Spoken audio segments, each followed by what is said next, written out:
Hello friend, welcome to YouTube channel. और हम लोग iOS मैनेजिंग सेफली पढ़ रहे थे, जिसमें नेक्स्ट जो मॉड्यूल है आइडेंटिफाई हजार्ड। ऑलरेडी हम लोग पिछले लेक्चर में module 1, module 2, module 3, module 4 complete कर चुके हैं और नेक्स्ट मॉड्यूल अभी 5th है, जिसमें हम लोग हजार्ड क्या होता है और इसको कैसे आइडेंटिफाई करें इसके बारे में जानेंगे। तो आइए सबसे पहले जानते हैं what is the key learning point of this module. Key learning point is what are common hazard. कौन कौन से कॉमन हजार्ड हैं इस पे हम लोग जानेंगे आज। And what can you do about common hazard, और आप क्या कर सकते हैं। तो these are the two things we will discuss in this module. और ये 2 क्वेश्चन है जिसको हम इसमें सीख लेंगे पूरी तरह से। सबसे पहले what are the common hazard. सबसे पहले मैं बता दूं कि हजार्ड क्या होता है। मैंने पिछले लेक्चर में बता दिया था। हजार्ड मतलब कि समथिंग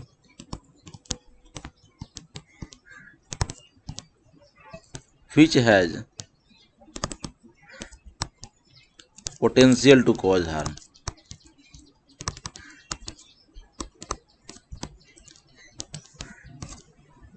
कोई भी ऐसा चीज़ जिसमें पोटेंशियल टू कॉज हार्म हो उसे हजार्ड कहेंगे। तो आइए जानते हैं क्या क्या कॉमन हजार्ड्स है, ताकि आपको क्लियर हो जाए कि आपको ये डिफिनेशन अगर दिमाग में रहेगा तो आप इजीली फाइंड आउट भी कर पाओगे कि कौन कौन से हजार्ड्स हैं। तो जैसे एग्रेसिव एंड वायलेंस, ये एक हजार्ड है। और उसके बाद bullying, chemicals, computer workstation, electricity, fire, getting in and out, Heights, housekeeping, lighting, manual handling, noise, sleep and trip, stress, temperature, vehicle, transport and vibration. ये कुछ यहाँ लिस्ट आउट किया गया है, बट इससे ज़्यादा भी हो सकता है। आप अपने साइट पे जब पता करेंगे, आपको जस्ट इस टर्म में पता करना है कि कौन ऐसा चीज़ है साइट पे हमारे जो हमें नुकसान पहुंचा सकता है, जिसमें नुकसान पहुंचाने की क्षमता है। आप उस चीज़ को हजार्ड कह सकते हैं। ये ज़रूरी नहीं है कि ये जो लिस्ट आप मैं यहाँ पे एक समरी जो दिखाया हूँ इसमें से ही कोई एक होगा।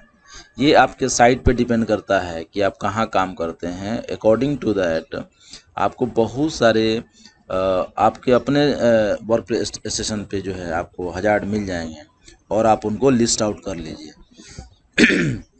एक अच्छा जो है आप तभी सेफली मैनेज कर सकते हैं अपने साइट को जब आपको पता हो कि हजार्ड क्या है और हजार्ड को कैसे आइडेंटिफाई करें।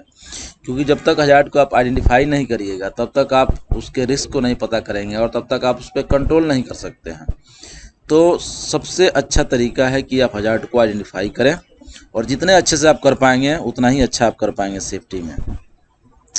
First one is aggressive and violence. ये क्या होता है, जैसे कि आप इस फोटो में देख पा रहे हैं, ये दोनों एक ही सामान को लेके एक दूसरे को सामान को लेके खींच रहे हैं, एक दूसरे को गुस्सा दिला रहे हैं या झगड़ा कर रहे हैं। तो ये क्या है, यही एग्रेसिव एंड वायलेंस होता है। किसी को जानबूझ के उकसाना, कुछ बोलने के लिए झगड़ा करना, मारपीट करना। उसके बाद जो है what are the violence, sorry aggressive and violence, what occupation pose a high risk, what are the different types of abuse, and what are the symptoms and how can you stop it। इसके बारे में सोचिए।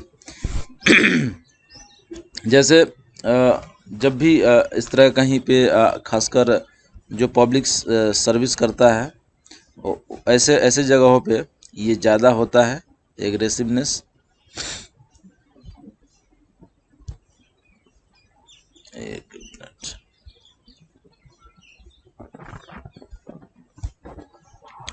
Bullying क्या होता है, जैसे किसी को छेड़ना, किसी को भयभीत करना, किसी को धमकाना, ये सब किस में आता है, जैसे हम किसी को ज़्यादा चिढ़ाते हैं, ये बुलिंगनेस होता है इसको।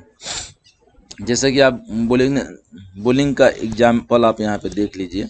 जैसे एक आदमी को चिढ़ाने यहाँ पे ILSP जैसे कि वो फिसल जाए और गिर जाए, हम उसको चिढ़ा रहे हैं, हम उसके साथ मजाक कर रहे हैं, ये बुलिंग कहते हैं। बुलिंग क्या है? What are the some example of bullying, what are the some symptom of bullying and what can you do about it. आगे जानेंगे हम इसके बारे में क्या कर सकते हैं। तो यहाँ पे जनरली जो है ऐसे बुलिंग कहीं दिखे तो उसको स्टॉप करना है, समझाना है, और नहीं तो आप डिसिप्लिनरी एक्शन भी ले सकते हैं। उसके बाद केमिकल एंड हार्मफुल सब्सटेंसेस। आपके वर्क प्लेस पे बहुत सारे केमिकल और हार्मफुल सब्सटेंस होंगे। जैसे कि केमिकल आप समझ रहे हैं, बहुत तरह के केमिकल होते हैं। जैसे कि आप हो सकता है वो कोरोसिव नेचर का हो सकता है टॉक्सिक नेचर का हो सकता है हार्मफुल नेचर का हो। तो केमिकल या हार्मफुल सब्सटेंस कोई भी ऐसा है तो ये आपके वहाँ साइड पे एक हजार्ड है। जैसा कि यहाँ पे ये केमिकल रखा गया है, ये स्पिल हो रहा है यहाँ पे, ये सभी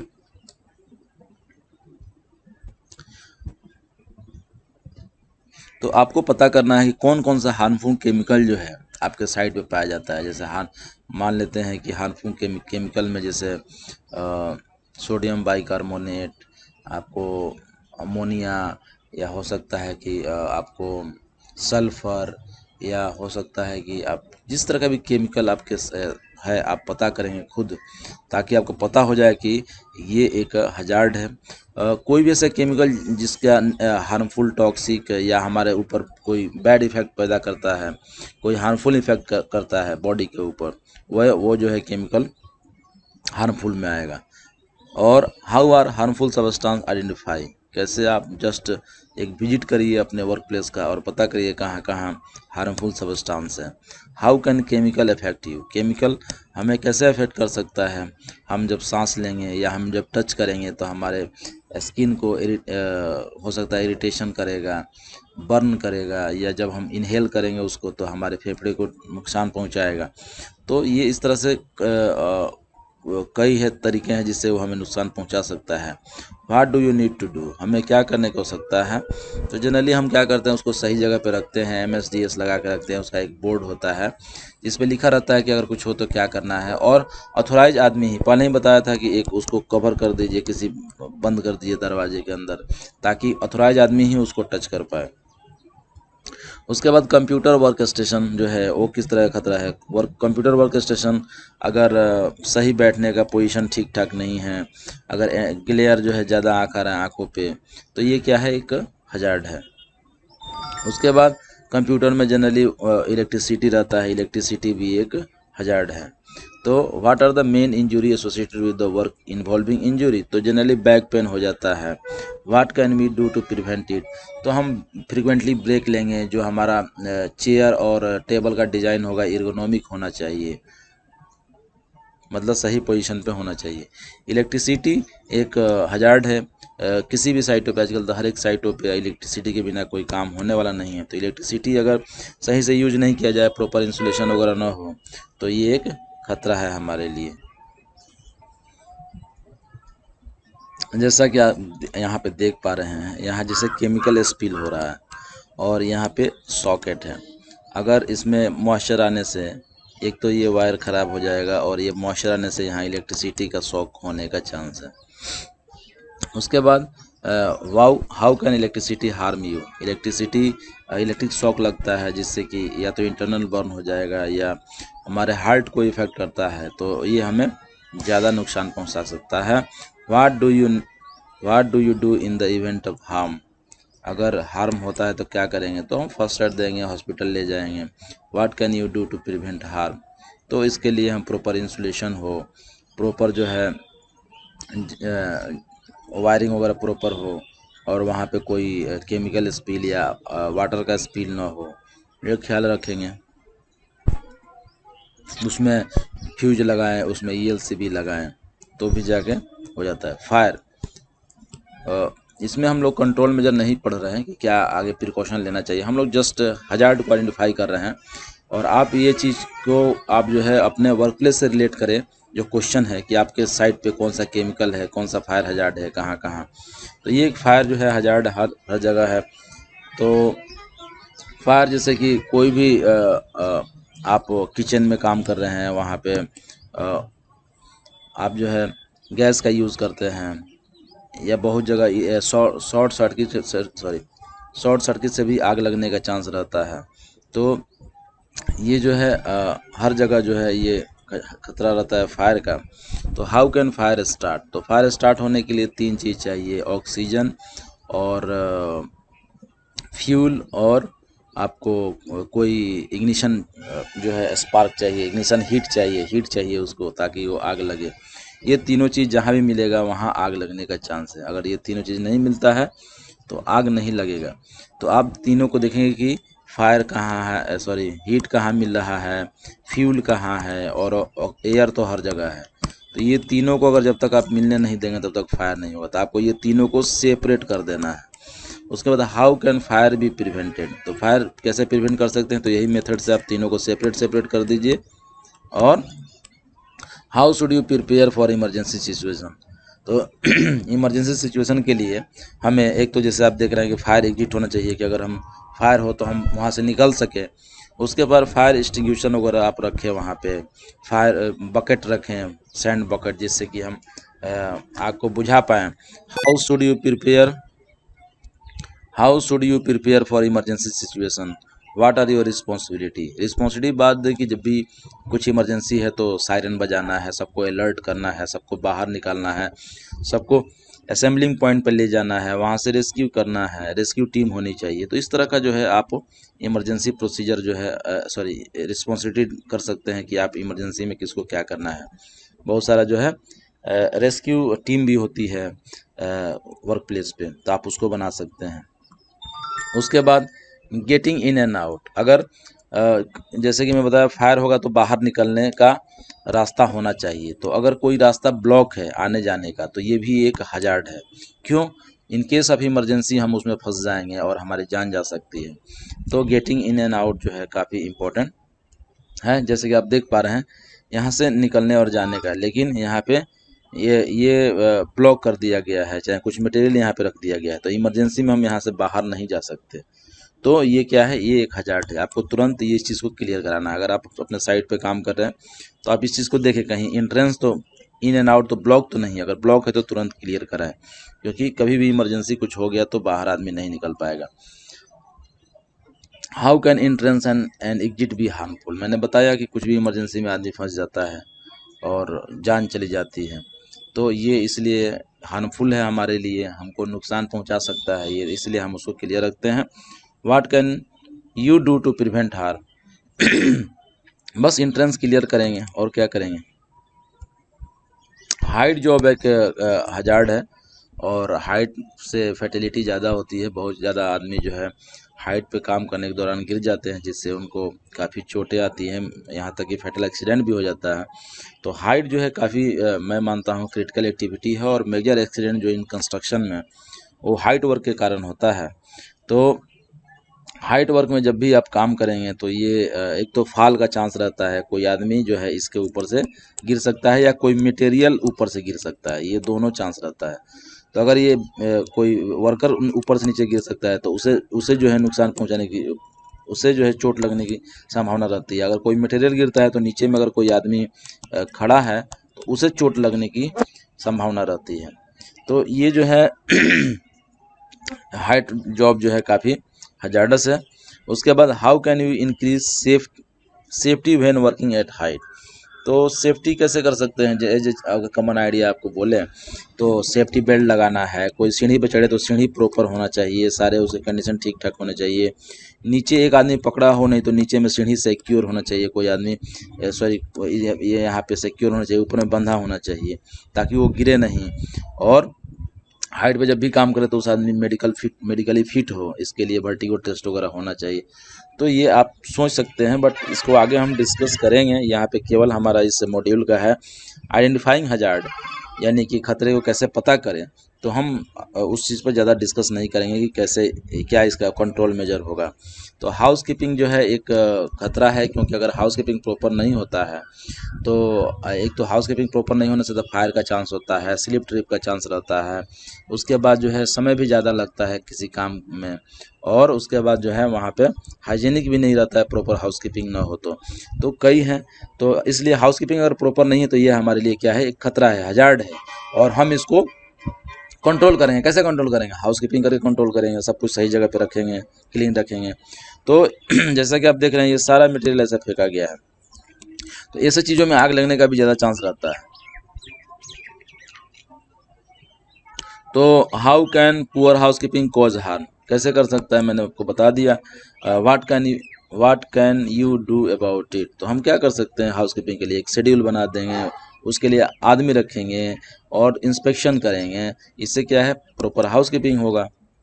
उनको ट्रेनिंग प्रोवाइड कराएंगे। लाइटिंग, अगर प्रॉपर लाइटिंग ना हो तो स्लिप ट्रिप का फाल का चांस ज़्यादा रहता है, और किसी आदमी को पता नहीं चलता हम कहाँ काम करें। जैसे कि आप देख रहे हैं ये अंधेरा है और एक आदमी काम करने आ रहा है, तो हो सकता है कि यहाँ पे कुछ बायोलॉजिकल हजार्ड हो, स्नेक हो, कीड़े मकोड़े हो, स्कॉर्पियन हो, तो ये बाइट का चांस भी रहेगा यहाँ पे। उसके बाद विजिबिलिटी नहीं होने से आदमी को गिरने का भी चांस रहता है। What are the benefit of good lighting? Good lighting हो तो काम करने में भी अच्छा लगता है, आँख पे स्ट्रेस नहीं आता है, उसके बाद बायोलॉजिकल हजार्ड का भी खतरा कम हो जाता है, उसके बाद स्लिप ट्रिप फॉल का भी नहीं रहता है। What are the key safety issue with lighting? तो की सेफ्टी लाइटिंग मैंने आपको बता दिया। What can you do about it? तो क्या है, प्रॉपर लाइटिंग जो है, जहाँ जितनी लाइटिंग की आवश्यकता है वहाँ उतना लाइटिंग मेंटेन करेंगे। जैसे अगर कहीं स्टडी है तो उसके लिए अलग लाइटिंग, कहीं वर्क प्लेस है, कहीं छोटे छोटे काम हो रहे हैं वहाँ पे और ज़्यादा लाइटिंग की आवश्यकता है, तो अकॉर्डिंग टू स्टैंडर्ड वहाँ पे लाइटिंग हम प्रोवाइड कराएंगे। उसके बाद मैनुअल हैंडलिंग, आप देखेंगे हर जगह सामान वर्कर जो है हैंडलिंग करता है, एक जगह से दूसरे जगह तक सामान को लेके आता है और लेके जाता है। तो अब ये बात है कि ये हमें कैसे नुकसान पहुंचा सकता है? तो ज़्यादा बड़ा सामान हो, अगर यहाँ से यहाँ कैरी कर रहे हैं, तो हम जो है हमारा बैक बोन में प्रॉब्लम हो सकता है ज़्यादा लिफ्टिंग करने से। तो इस तरह से जो है हम मैनुअल हैंडलिंग को, जैसे कि आप देख रहे हैं ये आदमी मैनुअल हैंडलिंग कर रहा है, तो जब हैंडलिंग कर रहा है तो एक तो इसे विजिबिलिटी भी नहीं है, आगे देख नहीं रहा है, तो यहाँ पे उसका स्लिप ट्रिप का चांस ज़्यादा रहेगा। उसके बाद जो है what do we mean by manual handling? Manual handling मतलब क्या, जो अब कोई वर्कर खुद हैंडल करता है, किसी सामान को एक जगह से दूसरी जगह तक लेके जाता है, उसको मैनुअल हैंडलिंग बोलते हैं। What factor affect the risk of injury? तो अगर हैवी मटेरियल हो, उसमें शार्प एज हो, अगर वो हॉट हो, तो क्या है, चांस रहता है कि आदमी अफेक्टेड हो। और अगर ज़्यादा बड़ा सामान है तो उसका जो है सामने दिख नहीं पाएगा, उसका सेंटर ऑफ ग्रेविटी सही से ना हो तो भी प्रॉब्लम होता है गिरने का। तो इस तरह से जो है मैनुअल हैंडलिंग हमें नुकसान पहुंचा सकता है, हो सकता है पैर पे गिर जाए कोई सामान। तो हमें मैनुअल हैंडलिंग से बचना है, जनरली उसको मैकेनिकल ऐड देना है ताकि वो ट्रॉली वगैरह से ले जाए। What factor affect the risk of injury? वही मैं बताया, जैसे उसका शेप है, उसका साइज है, उसका सेंटर ऑफ ग्रेविटी है, हॉट है कि कोल्ड है, उसका शार्प एज है, मतलब कोई सामान है उसका शार्प एज है तो उठाने से हाथ कट जाएगा। तो ये सब चीज़ जो है अफेक्ट करता है।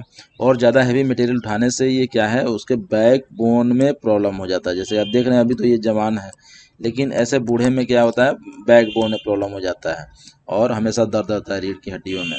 What do you need to think about when assessing the risk of manual handling? मैंने बताया कैसा मटेरियल है, कहाँ ले जाना है, ये सब चीज़ को एसेस करना चाहिए। What can you do about it? क्या करेंगे, मैनुअल हैंडलिंग को कम करेंगे और जहाँ तक हो सकेगा मैकेनिकल एड से सामान को मूवमेंट करेंगे। उसके बाद जो है नॉइज़, नॉइज़ जो है एक हार्मफुल है। अगर हमारे कान में ज़्यादा नॉइज़ आए तो एक 85 डेसिबल से ज़्यादा, तो हमारा ईयर ड्रम जो है थोड़ा सुनना बंद कर देता है, यानी कि जो थ्रेश होल्ड ऑफ हियरिंग जो है वो शिफ्ट हो जाता है। या अगर ज़्यादा समय तक लाउड नॉइज़ में सुने तो हमारा सुनने की क्षमता जो टेम्परेरी चली जाती है। और नॉइज़ जो है अगर कंटिन्यू रहे तो हमें चिढ़ हो जाता है, मतलब कि हम एनवाइंग नेचर के हो जाते हैं, चिढ़ हमें हमारा माइंड संतुलित नहीं रहता है। तो इस तरह से आप देख रहे हैं बार ये कंटिन्यू फ़ोन इनको आ रहा है और ये एक नॉइज़ है। तो what are the main cause of noise of hearing damage? तो ज़्यादा लाउड नॉइज़ आप सुन रहे हैं, उसके बाद जो है आप कंटिन्यू जो है साउंड सुन रहे हैं, मान लीजिए आप मशीन या जनरेटर के पास काम कर रहे हैं, वहाँ पे कंटिन्यू साउंड आ रहा है, तो आपका जो है हियरिंग लॉस हो जाएगा, यानी कि आप कम सुनेंगे। और तो ये है, या कंटिन्यू आप फ़ोन पे बात कर रहे हैं तो आप देखेंगे आपको स्ट्रेस आ जाएगा, खासकर कॉल सेंटर वाले। तो what can you do about it, तो हम क्या कर सकते हैं आगे भी जानेंगे, लेकिन हम इसमें बता दें हम क्या कर सकते हैं, बताइए। तो इसमें बस जहाँ लाउड नॉइस है तो वहाँ पे अगर किसी को जाना है तो ईयर मफ लगा के जाएंगे, या अगर जहाँ पे लाउड नॉइस है वहाँ उसको सेपरेट कर देंगे, जैसे जनरेटर वगैरह का एक सेपरेट रूम होता है। या हम क्या कर सकते हैं, उसको मेंटेनेंस प्रॉपर करेंगे, अगर कोई जनरेटर वगैरह ज़्यादा साउंड कर रहा है तो अगर मेंटेनेंस कर दें तो भी साउंड कम हो जाएगा, कोई मूविंग पार्ट उसका ज़्यादा साउंड कर रहा है तो। या अगर वो साउंड न पुराना मशीन है, नहीं साउंड नहीं रोक सकते तो चेंज करेंगे, कोई नया मशीन लाएंगे जिससे कि साउंड प्रूफ हो और अच्छे से डिजाइन किया गया हो। तो ये सब हमारे पास ऑप्शन बहुत सारे हैं, अगर आप सोचें तो। स्लिप ट्रिप जो है ये एक हमारे लिए हजार्ड है, अगर कहीं भी मटेरियल पड़ा हुआ है, कहीं ऑयल स्पिल है, कहीं पे कुछ सामान पड़ा हुआ है, ट्रेलिंग केबल है, तो स्लिप ट्रिप का चांस ज़्यादा रहता है। जैसे कि आप देख रहे हैं यहाँ पे एक केमिकल स्पिल है, और केमिकल स्पिल पे पैर पड़ने से आदमी ये फिसल गया। उसके बाद कोई मटेरियल मान लेते यहाँ रखा होता, कोई आदमी यहाँ से ये जाता है यहाँ पे, तो इसमें जो है मटेरियल पैर में फंसने से गिरने का चांस रहता है। उसके बाद what are the some common cause of slip and trip, तो स्लीप एंड ट्रिप का चांस यही है कि ट्रेलिंग केबल हो, वहाँ पे हाउस कीपिंग प्रॉपर ना हो, आने जाने के सड़क में कुछ सामान पड़ा हो, तो ये सब इससे स्लीप ट्रिप होता है। उसके बाद what can you do to reduce slip and trip, तो हम क्या करेंगे, प्रॉपर हाउस कीपिंग रखेंगे, और प्रॉपर हाउस कीपिंग रखने से स्लीप ट्रिप कम हो जाएगा।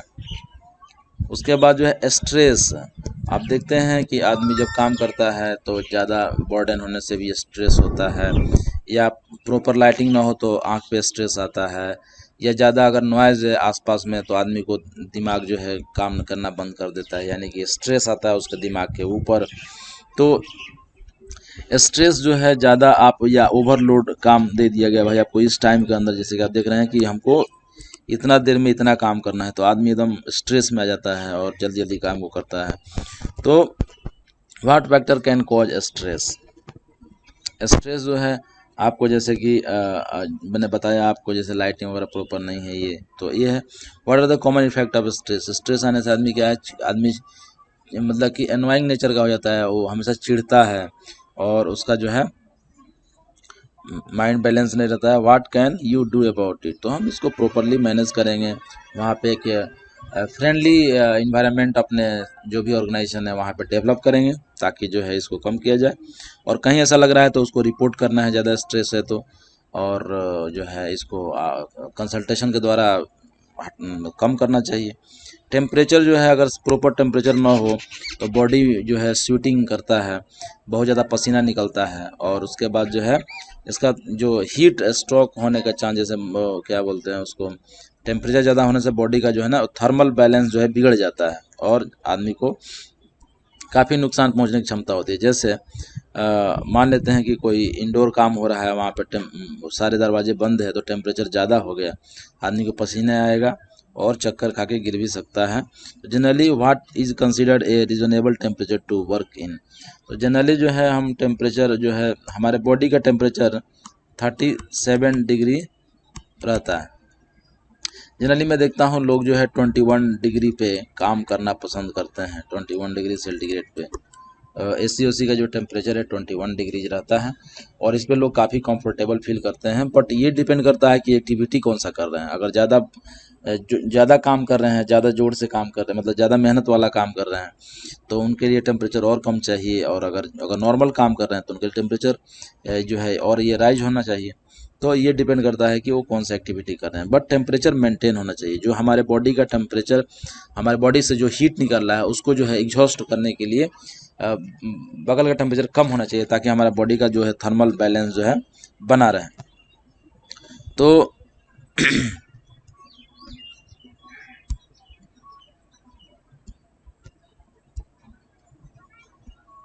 उसके बाद जो है how can temperature affect you, what can you do about it, तो हम क्या कर सकते हैं वही टेम्परेचर मेंटेन, वेंटिलेशन होना चाहिए जिससे प्रॉपर जो है हवा आते जाते रहे और मेंटेन हो टेम्परेचर। उसके बाद जो है आपको व्हीकल एंड ट्रांसपोर्ट सेफ्टी, जो व्हीकल्स साइट पे यूज होते हैं ये भी एक बहुत बड़ा हजार्ड है कि व्हीकल्स जो है काफ़ी मूवमेंट होने से ये एक काफ़ी, अगर सड़क पे आप जा रहे हैं या कहीं भी जा रहे हैं तो धक्का लगने का चांस रहता है, यानी कि कोलिजन होने का चांस रहता है और रोड एक्सीडेंट तो ज़्यादा होते ही हैं। तो इसके लिए आपको व्हीकल एंड इस सेफ्टी के लिए आप क्या कर सकते हैं, how can vehicles harm you, तो व्हीकल्स कैसे हार्म कर सकता है, तो अगर प्रॉपर उसमें ब्रेकिंग वगैरह सब नहीं हो तो किसी के ऊपर किसी को ऊपर चढ़ जाएगा, यानी कि धक्का किसी को लग जाएगा और जो है उससे जो है फैटल एक्सीडेंट होने का चांस रहता है generally. How can we increase जो ट्रांसपोर्ट सेफ्टी, ट्रांसपोर्ट सेफ्टी कैसे करना है, तो ट्रांसपोर्ट सेफ्टी करने के लिए आप ड्राइवर जो है आपका कॉम्पिटेंट होना चाहिए, ड्राइवर पढ़ा लिखा हो। उसके बाद जो है आप ऐसे समय पर शेड्यूल करें, कहीं मान लीजिए कोई मटेरियल आप ट्रांसपोर्ट कर रहे हैं तो ऐसे समय में शेड्यूल करें जो कि जैसे कि उस समय रोड पे बिजी ज़्यादा ना हो, रोड खाली हो जैसे कि नाइट का समय, और उसको फ्रीक्वेंट ब्रेक लेने के लिए बोलें। उसके बाद जो है उसके बाद इमरजेंसी प्रोसीजर भी होना चाहिए, जैसे कि इमरजेंसी में कैसे कंडक्ट करें, गाड़ी में फर्स्ट एड की व्यवस्था हो। तो इस तरह से अगर हम व्यवस्था करते हैं तो ये जो है ट्रांसपोर्ट सेफ्टी मेंटेन रहेगा।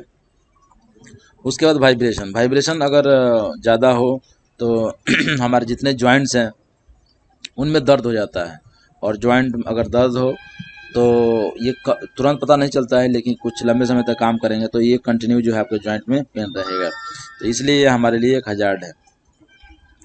तो जैसे कि आप वाइब्रेटिंग मशीनों को, जैसे कि आप इस तरह का मशीन पे काम कर रहे हैं, इस तरह का मशीन पे ये कंटिन्यू वाइब्रेशन देता है हैंड को, तो इससे जो है हमें जॉइंट पेन होने का चांस रहता है, जॉइंट पेन। और अगर जॉइंट पेन अगर होता है तो ये प्रॉब्लम होगा हमें। तो what harm can caused by vibration, vibration से हमें बता दिया। सिम्टम क्या है, वही जॉइंट पेन आता है, इसमें हाथ जो है उजला पड़ जाता है और जिससे आपको लगेगा कि ये वाइब्रेशन का सिम्टम है। What can you do to prevent, तो इसमें क्या कर सकते हैं हम, अगर आप कॉमन चीज़ सोचें तो एक ही आदमी को एक ही काम लंबे समय तक नहीं करने देना। जैसे एक घंटे तक इसने इस काम को किया तो दूसरे काम में इसको 1 घंटे तक लगा देंगे, यानी कि जहाँ वाइब्रेशन नहीं है। तो ये फ्रीक्वेंटली जॉब चेंज करने से इसको कंट्रोल कर सकते हैं। या ग्लव्स भी देते हैं हम, बट ग्लव्स उतना इफेक्टिव नहीं होता है। और उसके बाद जो है हम मशीन को जो है प्रॉपर अगर मेंटेनेंस दें तो वाइब्रेशन कम हो सकता है, या ऐसी टेक्नोलॉजी लाएं जिससे मशीन में वाइब्रेशन बहुत ही कम है, तब भी इसको कंट्रोल कर सकते हैं। तो आप अगर कोई भी मशीन अगर परचेज कर रहे हैं तो आप एक बार जरूर कंसीडर करें कि इसमें वाइब्रेशन कितना आता है। What can you do to prevent harm, मैंने बता ही दिया आज। उसके बाद की लर्निंग पॉइंट्स क्या है, हमने इस पूरे मॉड्यूल में क्या सीखा, तो व्हाट आर कॉमन हजार्ड्स, कौन कौन से हजार्ड्स हैं उसके बारे में सीखा, and what can you do about common hazards, आप क्या कर सकते हैं कॉमन हजार्ड्स के बारे में, इसके बारे में आपने एक ब्रीफ दिया आपको। और तो हम लोगों ने इस मॉड्यूल जो है मॉड्यूल नंबर 5 आइडेंटिफाइंग हजार्ड्स हमने कंप्लीट किया, और आगे का मॉड्यूल है जो है investigating accidents and measuring performance, और सबसे लास्ट में protecting our environment. Thanks for watching, और हमारे नेक्स्ट वीडियो को भी देखें।